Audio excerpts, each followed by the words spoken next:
Hello there. Welcome to Just the Discs. We talk about Blu-rays here, and I'm talking about a variety of new releases here, all across the board. I've got animated documentary, 2000s Hollywood 4K, and 1975 AIP, Merchant Ivory. So a lot of stuff.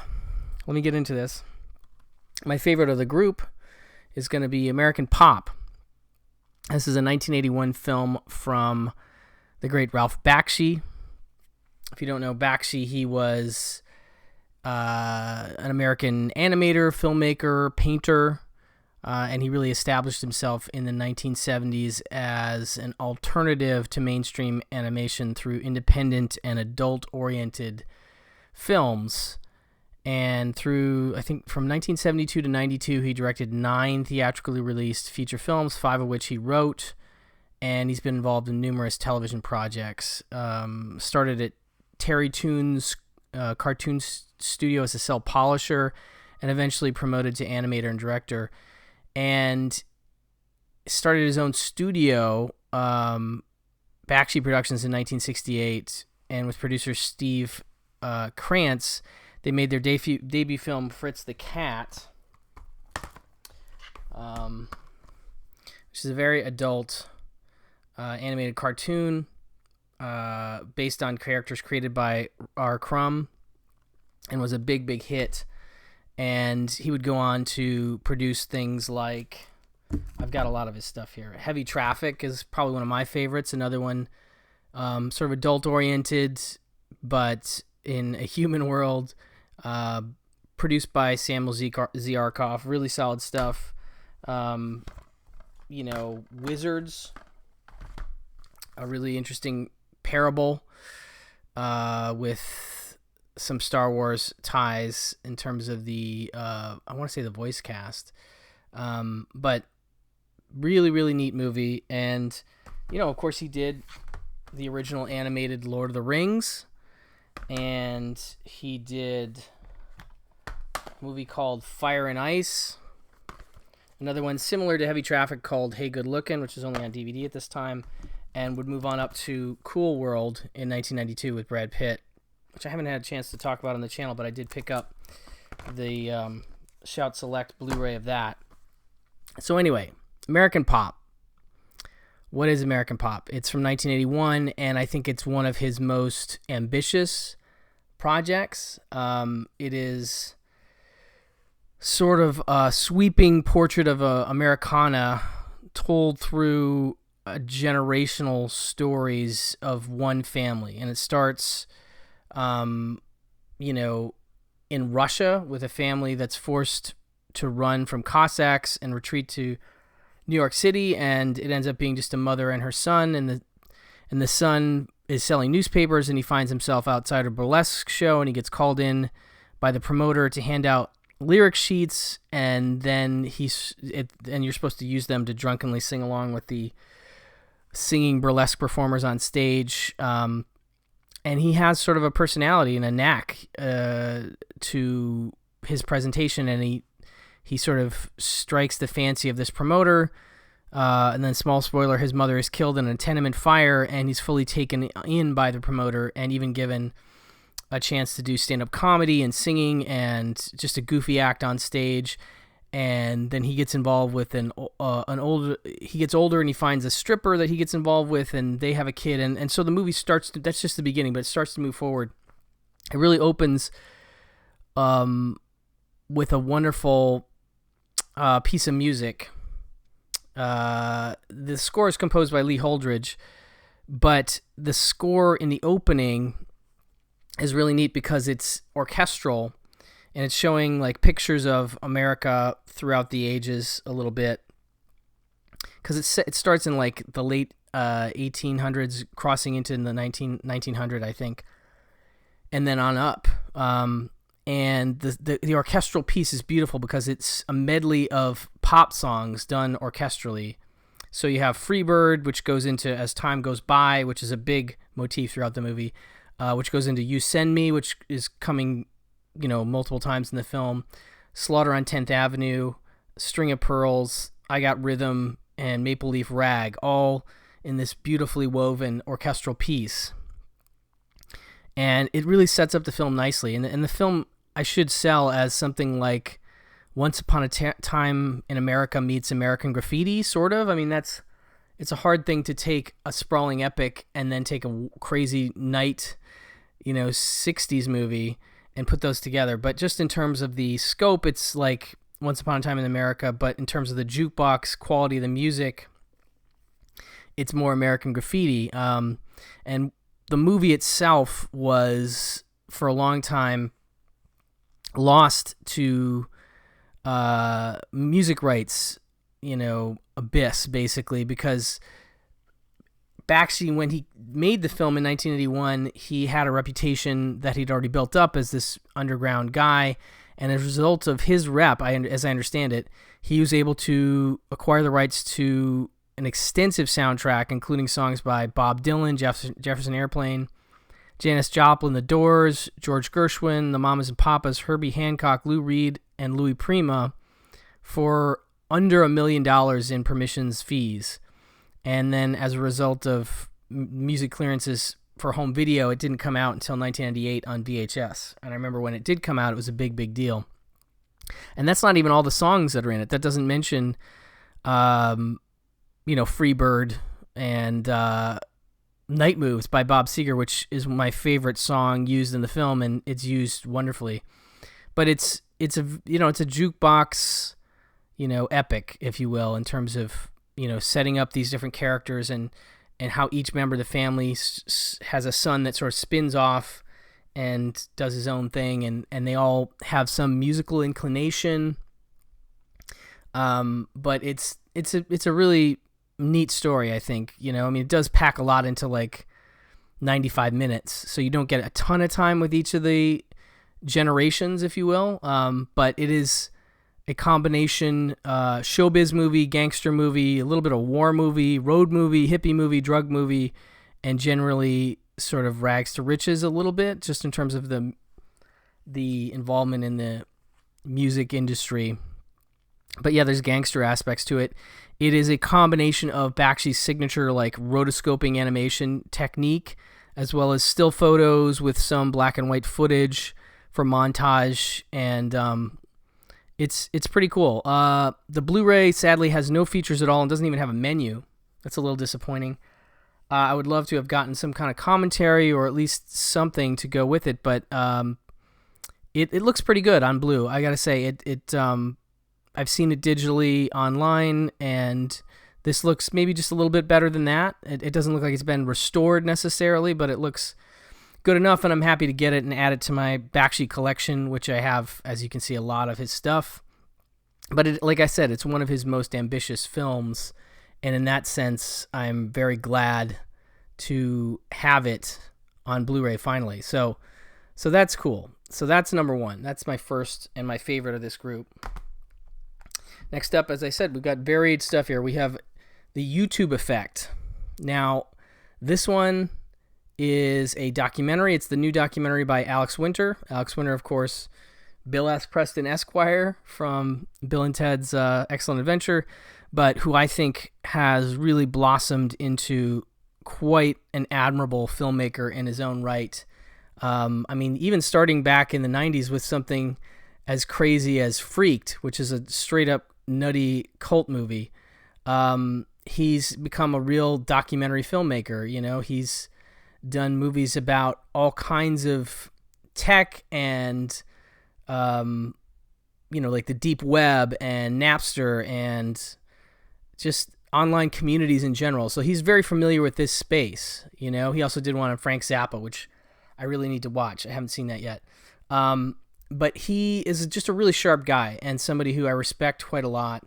And so I enjoyed the film. It's fascinating in that it sort of charts the, it charts the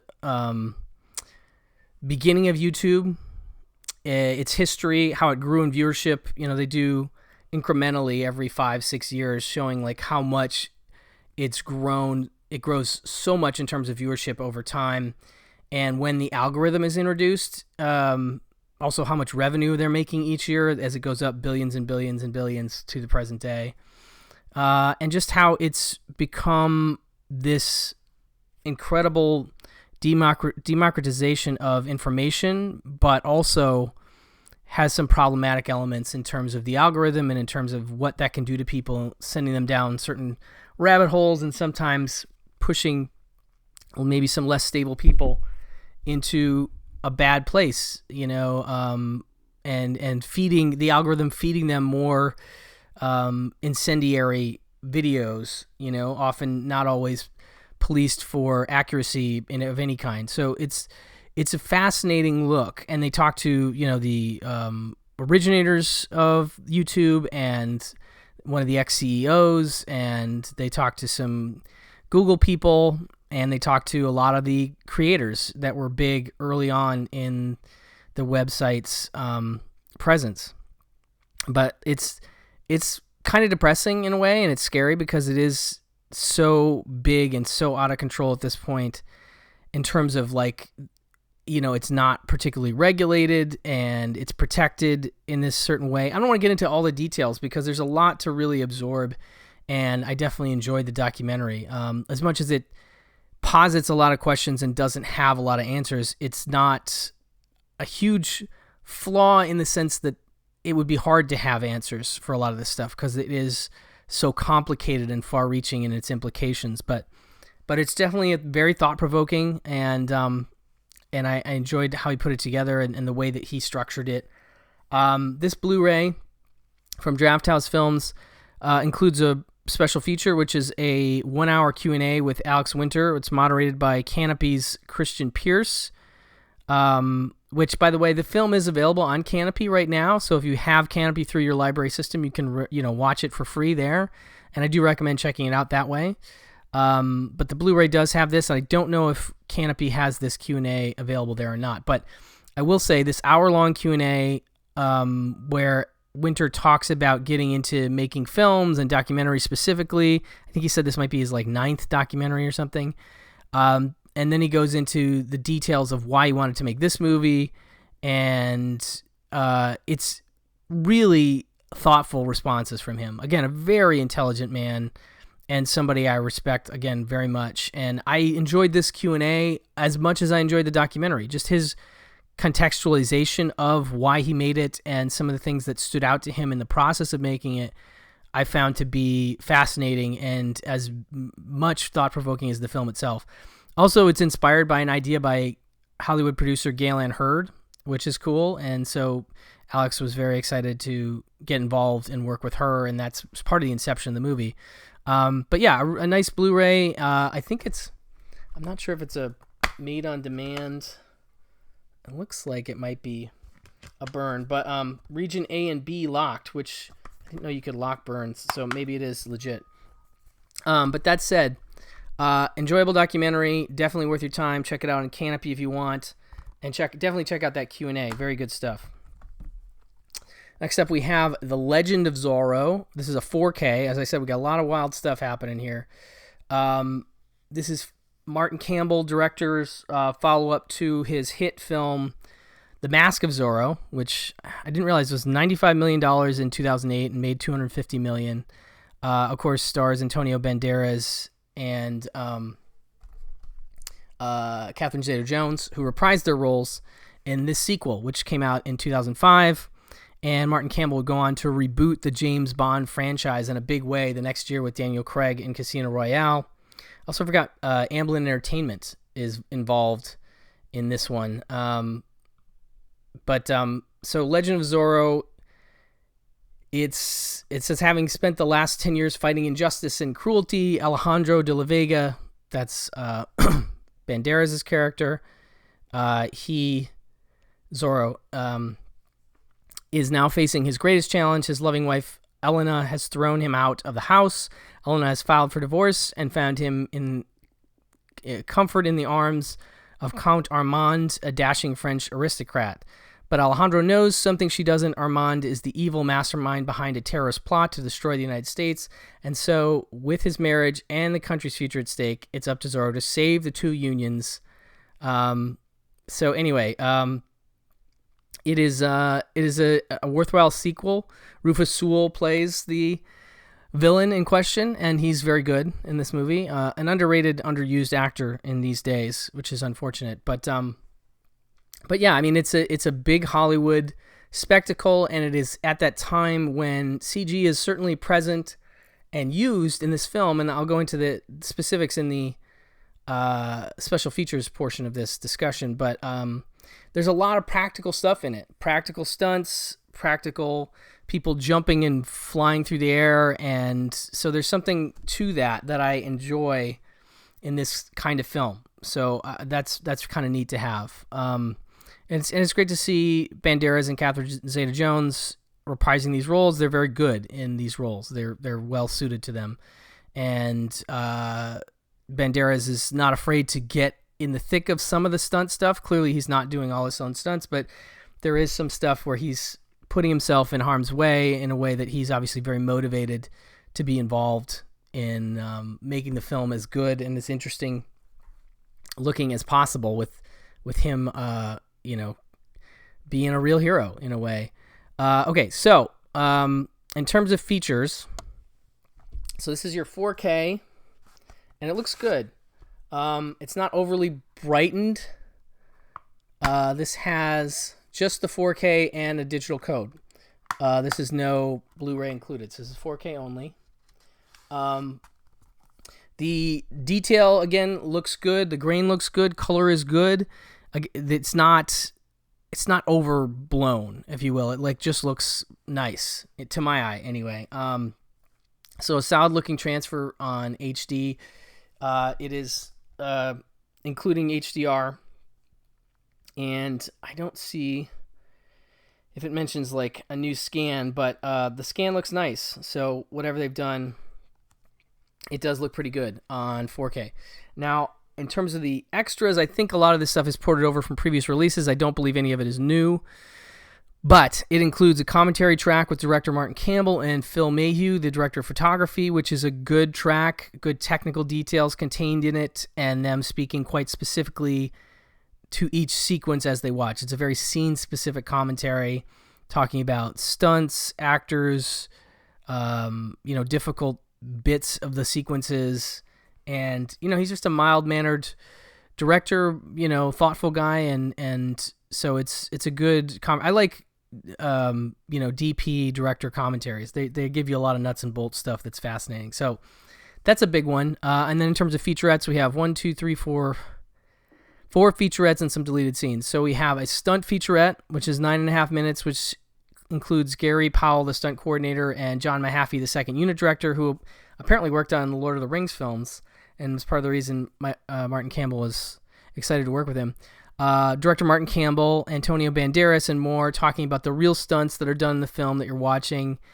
Real people do these things within the movie. They say no wires, but then later in the train sequence they use wires. So I don't know. I guess there's a lot of stunts they tried not to use wires and less CG. And again, not characters, CG, maybe no CG characters flying around. They're definitely erasing some wires, I think. But trampolines, lots of interesting old school techniques used to get these stunts on the screen. And there's definitely some good stunts. There's a great train sequence, which I'll get to in a second. In fact, I'll get to it now. Playing with Trains, which is the next feature, that's 12.5 minutes. Martin Campbell and others talking about the big train sequence at the end of the film, which is an epic fight, working its way up the train, talking about how they got the train, how the action sequences were designed, the miniatures that they used, all kinds of good stuff in this train sequence, which is one of the highlights of the movie for sure. Armand's Party. This is the villain's big epic party. 12-minute featurette focus on Jamie Marshall, the second assistant director, behind the scenes on the big party scene in the film, with something like 482 background performers, from costumes to hair and makeup to coordinating movement and so forth. They put this scene together in the context of the movie, and it's not easy to do. It sounds like it should be, but it's not. So then we have visual effects, which is about 6 minutes, and that's Ken Houston, the visual effects supervisor, and Martin Campbell talking about, it's mostly the supervisor talking about how Martin Campbell strives for realism just by augmenting and not in an over-the-top way in terms of the digital effects. And they go through different designers and talk to them about how they went about dealing with making several sequences, including a big fire sequence, which is another great, thrilling sequence in the film, and how they added digital fire here and there, and it's pretty interesting to see how that plays out. Then we have deleted scenes, which are about 10 minutes and 45 seconds altogether, including an alternate opening and closing with commentary, and then 3 more deleted scenes. And that's it for the features. Again, if you're a fan of this series, I think you won't be disappointed with this disc and the presentation and the extras, etc. So that's Legend of Zorro 4K. And then lastly, we have a movie that I hadn't really heard of until this Blu-ray release. It's called The Wild Party. It's from 1975. It is a rare combination, as far as I know, of Merchant Ivory production and American International Pictures production. It has a nice cast, including James Coco, Raquel Welch, Perry King, Tiffany Balling, Royal Dano. And it is about an aging comic movie star played by James Coco, who's very much a Fatty Arbuckle type, throwing a lavish party to save his failing career. His plan is to release one last great silent epic, and that invites several Hollywood bigwigs to his mansion in hopes of finding a distributor, even though it's obvious to everyone attending the soiree that the film is a bomb. They actually show the movie at the party. But James Coco is jolly grim. His mistress is Queenie, played by Raquel Welch, in a very interesting and different performance than I'm used to seeing from her. More energetic maybe than she sometimes is. Perry King plays Dale Sword, who feels like a Douglas Fairbanks Jr. type, or Errol Flynn, I guess, but more Douglas Fairbanks in this era, as well as Tiffany Balling, as I said, and Royal Dano as his chauffeur. But it's, him getting ready for the party, having the party, and sort of the fallout from the party. It's got an interesting framing device, and it opens with this poet, and it's based on this novel, book-length poem, The Wild Party, which was written by Joseph Moncure March. And so we open with, I believe, the character of John Moncure March in a hospital bed reflecting on this party. And so he narrates the film, more or less. And so it has that voiceover quality throughout, him sort of explaining certain characters and things like that. So apparently the poem was banned in Boston for lewdness. It came out in 1926, and it was adapted into at least one film and a couple musicals. It's definitely the kind of film that should interest or be of interest to fans of Damien Chazelle's recent film Babylon, which opens again with an epic and lavish 1920s debaucherous Hollywood party. And this is very much that kind of thing. It's not quite as extreme in its debauchery as Babylon's opening party, but very much in line with that. And I wouldn't be surprised if Chazelle watched this movie as maybe some kind of inspiration or something along those lines. There's also a movie called The Cat's Meow, which Bogdanovich made, which treads in similar territory, and I recommend that one as well. This is another one that doesn't have any features. It is a pressed disc, which is good, but no features, and I would love to have had just a little more context about this one. But it is fascinating. James Coco really mean-spirited in his character, and he pulls that off. He's played this kind of character in his days before, and he's really able to execute that pretty well, I gotta be honest. But anyway, definitely interesting for the Hollywood context, the 1920s vibe. There are a lot of movies made about Hollywood, but not a ton about that period per se, especially looking back. So, and like I said, the American International and Merchant Ivory, it's directed by James Ivory. That's just rare, I think. So, a very intriguing film, and one that I said, as before, I had not heard of until this Blu-ray. So, anyway, that'll do it for this round of new releases. I will be back with more very soon. Thank you for watching. Thank you for listening, and I will talk to you very shortly. Okay, bye-bye.